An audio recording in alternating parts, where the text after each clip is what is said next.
vai desempenhar o papel que você veio para desempenhar no mundo. Quão conectado você está a isso? Olá, sejam bem-vindos ao nosso devocional. Respirem mais uma vez.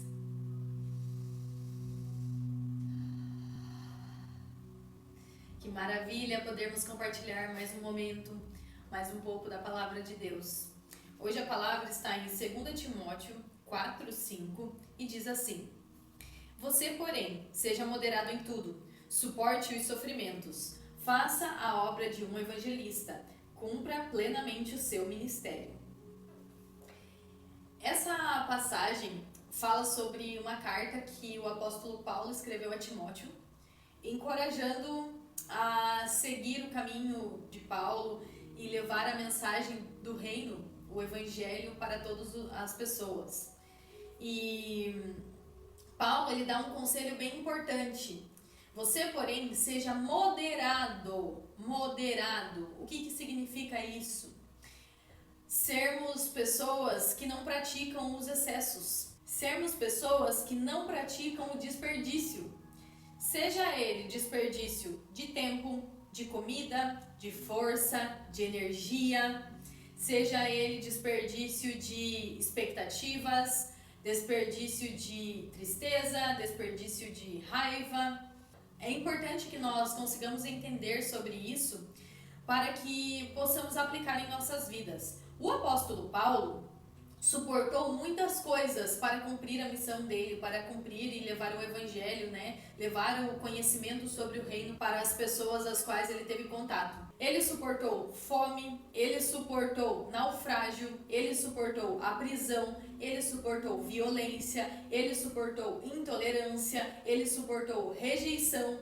Ninguém melhor do que ele para dar esse conselho, alguém que já passou por toda essa experiência, que já vivenciou tudo isso que estamos falando aqui.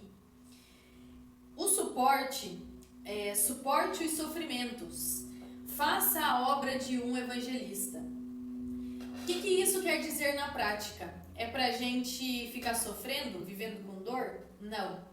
Mas é para que quando nós estivermos em uma situação desafiadora, que nós suportemos, que nós sejamos fortes e mantenhamos a nossa postura firme, o nosso posicionamento.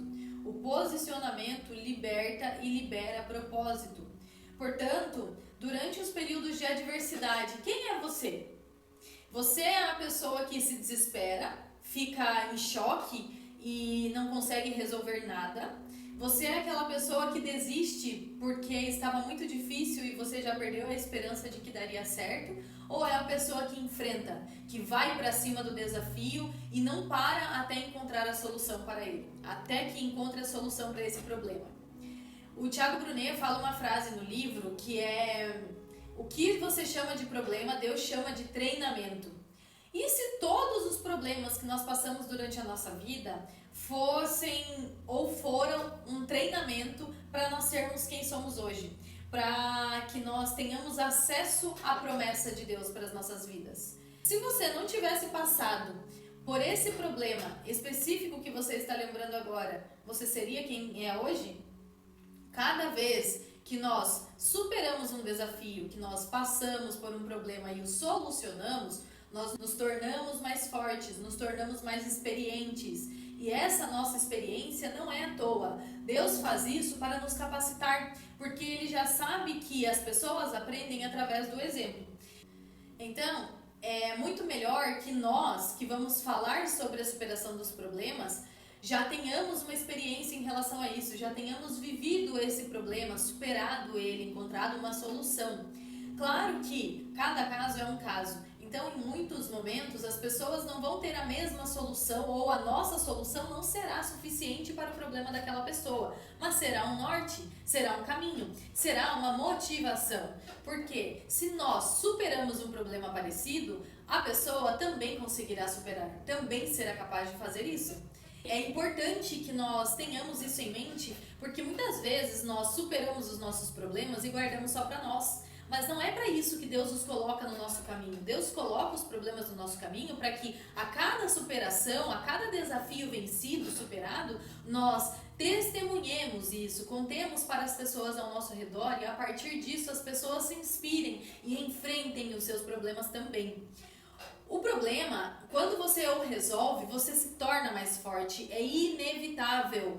Não tem um problema que você tenha passado na sua vida que tenha te enfraquecido. Bem pelo contrário, ele aumentou, alimentou a sua experiência sobre aquele assunto. Quantas vezes nós nos deparamos com um problema e quando nós olhamos para trás nós pensamos assim, caramba, se eu já venci aquilo que foi difícil, foi desafiador, o que é um problema desse? Claro que eu não estou falando aqui que vocês não têm problemas ou que nós não temos problemas que sejam desafiadores, que não estou falando aqui que cada problema que vem é menor do que o problema antigo, não é isso, cada caso é um caso e as pessoas têm as suas individualidades, eu tenho consciência e consigo respeitar isso, mas sim, se você está passando por um desafio hoje, pode ter certeza que é porque Deus confiou em você, confiou a você a busca pela solução desse desafio, por superá-lo, e isso é muito importante. Nós não recebemos fardos maiores do que aqueles que nós podemos carregar. O problema é que algumas vezes nós queremos carregar fardos que não são nossos. Aí nós não aguentamos. Quando você estiver diante de um desafio, de um problema, e você não estiver conseguindo resolvê-lo, você não estiver encontrando solução para ele, reflita. Será que esse problema é seu mesmo? Será que foi Deus quem te chamou para travar essa batalha? Será que esse problema, depois que você resolver, vai melhorar a sua vida? Vai contribuir para a sua experiência, para a construção do ser que você está se tornando ou quer se tornar? Ou será que o problema que você assume é para tentar livrar o outro? Porque nós temos essa característica, muitas vezes, por nós amarmos alguém, nós queremos poupá-lo do sofrimento, queremos poupá-lo das situações desafiadoras na vida. E o nosso pensamento acaba sendo, eu sou mais forte, me dá aqui que eu resolvo, que aí você não precisa sofrer. Porém, em alguns casos, é exatamente daquele desafio que a pessoa precisava para acordar, para despertar, para entender a sua vida e a sua trajetória. Todos nós temos um processo, então suporte o seu processo, respeite-se e haja com fé. Tenha fé que o problema ele vai ter uma solução, ele é um treinamento e depois que você sair dele você se tornará alguém melhor. Em Romanos 5:3 diz assim: as tribulações produzem perseverança e ela gera caráter e o resultado disso é esperança. O que é perseverar? É continuar, persistir. Então, quando você persevera, isso te gera caráter. Por quê? O caráter vem com a experiência. Quando você experiencia algo, isso molda o seu caráter. Você sabe bem para onde não voltar. Muitas vezes é comum que você não saiba para onde ir, mas quando você tem o seu caráter desenvolvido através de experiências, você sabe bem para onde não voltar.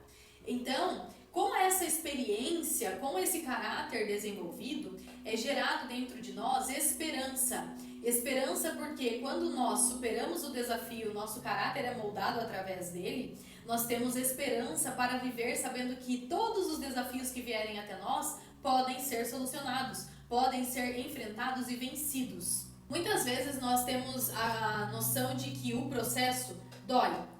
Às vezes ele incomoda sim, mas o processo não obrigatoriamente precisa ser perrengue. O problema não necessariamente precisa te mutilar para que você o vença. Veja, é bem possível que você arrisque-se para resolver os problemas, para solucionar os desafios e não se coloque em risco. É importante que você compreenda a diferença entre isso. Se arriscar é sair da sua zona de conforto e se colocar diante de uma situação na qual você não tenha vivido ainda. Mas isso não significa colocar a sua vida em risco, colocar a sua integridade emocional em risco, colocar o seu caráter ou seus valores em risco ou à prova. Entendem? Compreendam que uma coisa é diferente da outra. Arriscar-se é sobre você dar aquele passo mesmo com frio na barriga, mesmo com medo. É ter essa coragem, é enfrentar. Correr risco, colocar a sua vida em risco é outra coisa, é algo diferente. Então, perceba essa diferença e passe a enfrentar os seus desafios, mas tendo noção, tendo uma consciência de que não precisa ser perrengue. Para que você enfrente esse desafio, você não precisa se machucar, se mutilar, não precisa ser doloroso para você. Muitas vezes o processo é dolorido, mas ele não precisa ser doloroso. Você não precisa se judiar, sabe? Tenha isso no seu coração, porque é muito importante que você compreenda. As provações que nós passamos, elas produzem paciência. E a paciência gera bons frutos na nossa vida. A paciência gera leveza nas nossas conquistas. Então é isso que eu quero dizer. Nem tudo precisa ser um perrengue. Faça aquilo que depende de você, aquilo que as suas mãos conseguem fazer. Mas tenha paciência durante o processo. Se acolha o outro, tenha entendimento sobre as situações, para que você não precise do sofrimento agudo para poder transformar e moldar o seu caráter. Não existe ninguém como você nesse mundo. Não existe ninguém idêntico a você, que tenha as habilidades que você tenha, que tenha a capacidade que você tem. E isso é poderoso, porque quando você passa a entender, a compreender, você percebe que se não existe ninguém como você nesse mundo, também não existe ninguém com a mesma missão que a sua nesse mundo. Não existe ninguém que vai desempenhar o papel que você veio para desempenhar no mundo. Quão conectado você está a isso? Quão conectado ao enfrentamento dos problemas você está nesse momento? Pense que se isso é um treinamento, é maravilhoso que você esteja sendo treinado, certo? Porque é durante o treinamento que nós temos a oportunidade de perceber como as situações podem acontecer, o que podem acontecer diante das situações, para que quando nós precisemos das nossas experiências, quando nós formos colocados à prova, a nossa experiência tenha moldado tanto o nosso caráter, que as nossas respostas, que a nossa reação diante daquele problema seja uma reação madura, seja uma reação paciente, seja uma reação corajosa, porque no treinamento nós já entendemos qual era a raiz daquele problema, nós já encontramos a solução para ele. Eu gostaria de ler aqui a oração que o pastor André Fernandes deixou, porque eu particularmente achei bem bonita. Então, se for possível, feche os seus olhos nesse momento. Senhor, dê-me sabedoria para discernir o tempo e o modo de agir em cada um desses desafios. Dê-me forças enquanto eu luto, para que eu não desanime. Mantenha os meus olhos naquilo que tem valor e remova toda a distração que tem me cansado e me sabotado. Em nome de Jesus. Amém. Com essa oração, eu desejo que você encontre o discernimento, mas que acima de tudo você entenda a diferença entre se arriscar para resolver algo e colocar a sua vida ou a sua integridade em risco. Enfrente os seus problemas, respire, busque paciência e peça discernimento para Deus. Não se apoie na sua própria inteligência e as coisas darão certo. Façam todos um bom dia!